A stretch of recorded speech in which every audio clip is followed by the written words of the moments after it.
Hi hi hi friends, ఎలా ఉన్నారు మీరంతా? ఐ హోప్ మీ అందరూ బాగానే ఉంటారు, బాగానే ఉండాలని కోరుకుంటున్నానండి. సో గైస్, ఈరోజు మనం ఫస్ట్ కువైట్ విషయానికి వెళ్దాం. కువైట్ విషయానికి వెళ్తే కువైట్లో కొత్త ట్రాఫిక్ కష్టాలు, చట్టాలు కాదండి, ఇవి కొత్త చట్టాలు కాదు, కొత్తగా వచ్చిన ట్రాఫిక్ కష్టాలు, స్పెషల్లీ అజ్నబీలకి. ఎక్స్పర్ట్స్ ఎవరైతే ఉన్నారో జీవనోపాధి నిమిత్తం డ్రైవింగ్ని జీవనోపాధిగా ఎంచుకుని ఎవరైతే కువైట్ దేశం వెళ్తున్నారో వాళ్ళకి నిజంగా ట్రాఫిక్ కష్టాలేనండి, చట్టాలు కాదు ఇవి. 150 దినాలు రెడ్ సిగ్నల్ పొరపాటున జంప్ చేస్తే 150 దినాలు, డిజేబుల్ పార్కింగ్లో మీరు పొరపాటున పార్క్ చేస్తే 150 దినాలు వేస్తారు. ట్రాఫిక్ వైలేషన్ చేసిన ఎవరినైనా సరే అరెస్ట్ చేసే అధికారం ఇప్పుడు ట్రాఫిక్ అధికారులకు ఉంది. నెక్స్ట్, సెల్ ఫోన్ వాడుతూ డ్రైవ్ చేస్తే 75 దినార్లు, నెక్స్ట్ సీట్ బెల్ట్ పెట్టుకోకపోతే 30 దినార్లు. ఇలాగా చాలా ఫైన్లు పెంచేశారండి. ఓవర్ నాయిస్ చేసినా, చాలా మద్యం సేవిస్తూ మీరు డ్రైవ్ చేసినా కూడా చాలా భారీ శిక్షలు ఉంటాయి, చాలా భారీ ఫైన్లు ఉన్నాయండి. చాలా భారీ ఫైన్ల కోసం కూడా ఎక్స్ప్లెయిన్ చేస్తాను త్వరలో నేను. సో నెక్స్ట్, ఆల్రెడీ కువైట్లో ట్రాఫిక్ వైలేషన్లు ఒక 70% తగ్గిపోయాయంట. ఈ 2 రోజుల్లోనే ట్రాఫిక్ వైలేషన్ తగ్గిపోయాయంట కువైట్లో. తర్వాత కువైట్లో అతిపెద్ద మనీ లాండరింగ్ ఒక ర్యాకెట్లో ఒక 19 మంది అరెస్ట్ చేశారు. వీళ్ళకి 510 మిలియన్ దినార్లు కూడా ఫైన్గా వేశారు. వీరికి జైలు శిక్షతో విధించారు. తర్వాత రీసెంట్గా మనకి కాశ్మీర్లో పహల్గామ్లో ఉగ్రవాదులు అమాయక హిందూ ప్రజల్ని కాల్చి చంపేశారు కదండి. దీనికోసం కువైత్ అమీర్ గారు స్పందించారు, దీన్ని ఖండించారు. ఇటువంటి సంఘటన మరి ఎప్పుడు జరగకూడదు, చాలా హేయమైన సంఘటన అని చెప్పి, ఇది ఉగ్రవాద ప్రమాదం ప్రతి దేశానికి ఉంది, అందరూ స్పందించాలని చెప్పి కువైత్ అమీర్ గారు పిలుపునిచ్చారు. నెక్స్ట్ సౌదీ విషయానికి వెళ్తే సౌదీలో మరికొన్ని ఆయిల్ ఫీల్డ్ కనుక్కున్నారంటే అండి. నేచురల్ గ్యాస్, ఆయిల్ లభించే మరికొన్ని స్థలాలను కనుక్కున్నారు సౌదీలో రోజుకి ప్రకృతి సిద్ధంగా దొరికే ఈ ఆయిల్, గ్యాస్ నిల్వలు రోజుకి మరీ ఎక్కువగా దొరుకుతున్నాయి సౌదీలో. నెక్స్ట్, పహల్గామ్లో జరిగిన సంఘటన పైన కింగ్ సల్మాన్ గారు దిగ్భ్రాంతి వ్యక్తం చేశారు.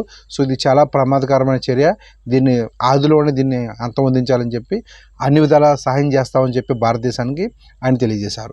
నెక్స్ట్, వ్యభిచారం చేస్తున్న 4 ఎక్స్పర్ట్ని అరెస్ట్ చేశారు. ఓకే, యుఏ విషయానికి వెళ్తే ఉద్యోగాల పేరుతో మోసం చేస్తున్న ముఠాను అరెస్ట్ చేశారండి. 70 నుండి 80 మంది అమాయకుల దగ్గర 4 కోట్ల డబ్బును వసూలు చేశారు. సో ఎలాగంటే, కొందరికి నకిలీ వీజాలు ఇచ్చి మోసం చేశారు. మరికొందరికి అయితే దుబాయ్ తీసుకొచ్చి రూమ్లో కూర్చోబెట్టి వాళ్ళ పేరు మీద లోన్లు తీసుకుని డబ్బు కాజేశారండి. సో ఈ విధంగా మోసాలు చేశారు దుబాయ్లో ఉద్యోగాల పేరుతో. తర్వాత పహల్గామ్లో పహల్గామ్లో టెర్రరిస్ట్ అటాక్ జరిగింది కదా. ఈ అటాక్లో యూఏకి సంబంధించిన టూరిస్ట్ కూడా చనిపోయాడు ఒక ఆయన. సో అయితే యుఏ నుండి వెళ్ళే రెసిడెన్స్, యుఏ వాళ్ళు ఎవరైతే ఉన్నారో పహల్గామ్ కాశ్మీర్కి, అందరూ కూడా కాశ్మీర్ ట్రిప్ మొత్తం క్యాన్సిల్ చేసుకున్నారంటే అండి. చాలామంది కాశ్మీర్ ట్రిప్ క్యాన్సిల్ చేసుకున్నారంట యుఏ వాళ్ళందరూ. తర్వాత ఓమన్ విషయానికి వెళ్తే పాస్పోర్ట్ మీరు రెన్యూల్ చేసుకోవడానికి ముందస్తు అపాయింట్మెంట్ అవసరం లేదు, బేలా సెంటర్స్ డైరెక్ట్గా వెళ్ళిపోవచ్చు అనమాట. తర్వాత ఇండియాకి ఎవరైనా సెలవులకు వస్తున్నారా మీరు ఓమన్ నుండి, మస్ట్ అండ్ షుడ్గా మీ ఓమన్ ఐడి కార్డు క్యారీ చేయండి. ఇండియా నుంచి రిటర్న్ వెళ్ళేటప్పుడు మీ యొక్క బోర్డింగ్ దగ్గర మీ యొక్క ఓమన్ ఐడి కార్డు చూపించాల్సి వస్తుంది. సో నెక్స్ట్, మస్కట్లో శ్రీరామనవమి ఉత్సవాలు జరుగుతున్నాయని చెప్పి తెలియజేశాం కదా ఒకప్పుడు మన వార్తల్లో. చాలా అద్భుతంగా జరిగాయంటండి మస్కట్లో శ్రీరామనవమి ఉత్సవాలు. మన తెలుగువారు చాలామంది ఈ యొక్క కార్యక్రమంలో పాల్గొన్నారు, స్వామివారి ప్రసాదం కూడా స్వీకరించారు. నెక్స్ట్, ఓమన్లో రీసైక్లింగ్ ప్రాజెక్ట్ కూడా ప్రారంభించారండి. సో అంటే అతిపెద్ద ప్రాజెక్ట్ అనమాట. వేస్ట్ మళ్ళీ రీసైకిల్ చేసి వినియోగకరమైన వస్తువుల కింద మారుస్తారు. ఓకే, బహ్రెయిన్ విషయానికి వెళ్తే బహ్రెయిన్లో ఒక కేరళ వ్యక్తి 42 సంవత్సరాలుగా బహ్రెయిన్లో ఉండిపోయాడంటే, ఇప్పుడే అతను బలవంతంగా ఇంటికి పంపించారు కేరళకి. 42 సంవత్సరాలుగా ఉండిపోయాడు ఇక్కడ బహ్రెయిన్లోనే. నెక్స్ట్, 6500 బీడీలు విలువ గల వైర్లని దొంగతనం చేశారు పాకిస్తానీ వాళ్ళు. సో వీళ్ళని అరెస్ట్ చేశారండి. సో ఈ పనులన్నీ పాకిస్తాన్ వాళ్ళు చేస్తారేమో. తర్వాత పెహల్గామ్లో జరిగిన సంఘటన పైన హెచ్ఎన్ కింగ్ గారు స్పందించి ఖండించారండి, ఈ విధంగా జరగకూడదని చెప్పి. నెక్స్ట్, ఖత్తర్ విషయానికి వెళ్తే సైఫ్ అలీ ఖాన్ గారు ఖత్తర్లో విలాసవంతమైన ఒక విల్లా ఖరీదు చేశారు. అంటే సైఫ్ అలీ ఖాన్ అంటే మన బాలీవుడ్ సినిమాలో ప్రముఖ యాక్టర్ అయినా, మన తెలుగులో దేవరా సినిమాలో కూడా ఉన్నాడు కదా. సో ఇతను 800 కోట్లు విలువైన ఒక విల్లా ఖరీదు చేశారు ఖత్తర్లో. అయితే అతనికి ఇండియాలో సేఫ్టీ అనిపించట్లేదంటండి. సో త్వరలో అతని ఫ్యామిలీని ఖత్తర్ షిఫ్ట్ చేస్తారంట. అత్యంత క్రైమ్ లేని దేశం అంటే ఖత్తర్ కాబట్టి ఖత్తర్ని ఎంచుకున్నారు ఆయన. సో ఇండియాలో ఆయనకి సేఫ్టీ అనిపించట్లేదంట. నెక్స్ట్, ఖత్తర్ అమీర్ గారు ఇండియాలో జరిగిన పహల్గామ్లో జరిగిన సంఘటన పైన స్పందించారు.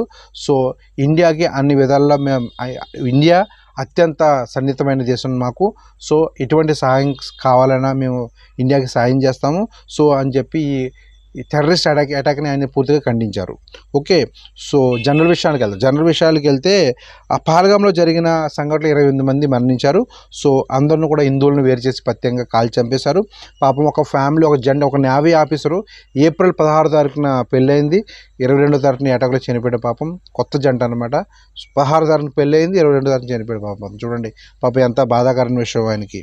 సో నెక్స్ట్ అతని భర్తను చంపేసినప్పుడు భార్య నన్ను కూడా చంపేయని అడిగితే నువ్వు వెళ్ళి మోడీకి చెప్పుకో అని చెప్పి ఆమె చంపలేదంటండి. నీ సంభవం నువ్వు వెళ్ళి మోడీకి చెప్పుకో అని చెప్పారంట. సో తర్వాత మోడీ గారు కొన్ని నిర్ణయాలు తీసుకున్నారు. పాకిస్తాన్కి ఇండియాకి మధ్య సింధు జలాల ఒప్పందం పూర్తిగా ఖండించేశారు. మొత్తం వాటర్ పూర్తిగా ఆపేస్తున్నారు ఇప్పుడు పాకిస్తాన్కి. నెక్స్ట్ ఇండియాలో ఉన్న పాకిస్తానీ వాళ్ళు ఎవరైతే ఉన్నారో త్వరగా దేశాన్ని ఖాళీ చేసి వెళ్ళిపోవాలని చెప్పి తెలియజేశారు. సో ఏదైనా ప్రమాదం జరగవచ్చు, ఖాళీ చేసి వెళ్ళిపోవాలని చెప్పి తెలియజేశారు. సో గైస్, ఇదండి సంఘటన. మన నెక్స్ట్ లో మళ్ళీ కలుద్దాం. అంతవరకు బాయ్.